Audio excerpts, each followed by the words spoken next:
If I had to describe the Trump policy in one word in the first 100 days, I would say evolution.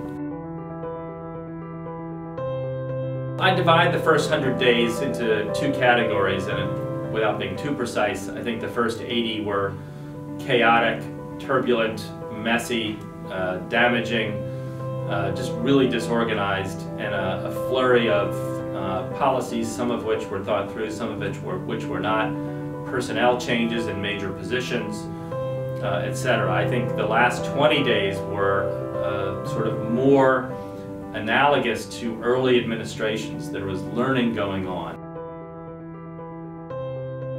I think the worst moment was when he signed the executive order on the immigration ban from 7 Muslim countries. It was a classic, very poorly done policy process.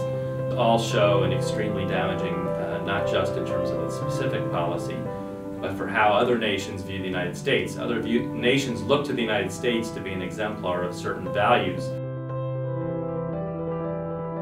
I would say President Trump's best moment so far was the strikes in Syria, because it established a new sort of platform for foreign policy going forward, and in some ways was a down payment on reversing the Obama administration's relative withdrawal, at least the perception of relative withdrawal, by allies in the Middle East, by allies in Europe, allies in Asia. It doesn't solve a lot of problems, but it was in some ways sort of a new tone that was set.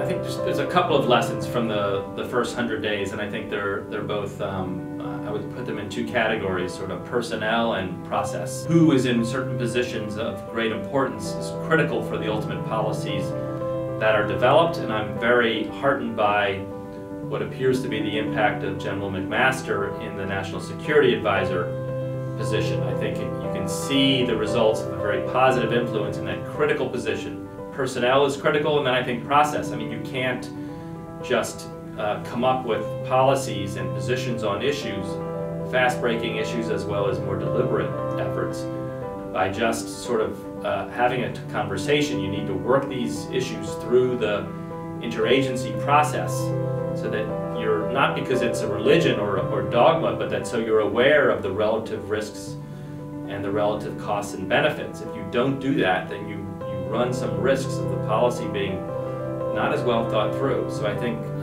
the first 80 days of the Trump administration did not feature steadiness in personnel, and did not seem to feature a very structured process, which for the magnitude and importance of U.S. interests in the world in 2017, I think it's essential.